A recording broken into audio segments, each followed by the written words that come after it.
Hello guys, in this video I'm going to show you how you can create the Milky Way text effect in CapCut PC. So first, go to media and select library and select the black screen, add text, add alt text, and you can change for the text.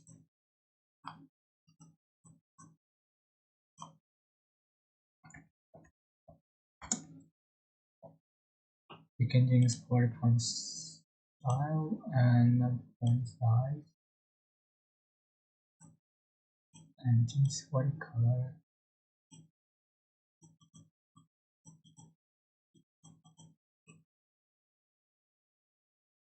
Right. Select the clips and right click and create component clip. Go to Effect, select Video Effect and select Start. Scroll down and you can find the Milky Way. So there are Milky Way 2 and 1. You can add to the track if you don't like it. You can change for the speed and the filter.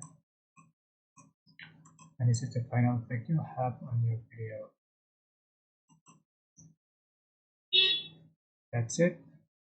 I hope this tutorial is helpful for you guys. Don't forget to like, comment, share, and also subscribe. If you have any question, please leave in the comment section down below. Thank you so much for watching.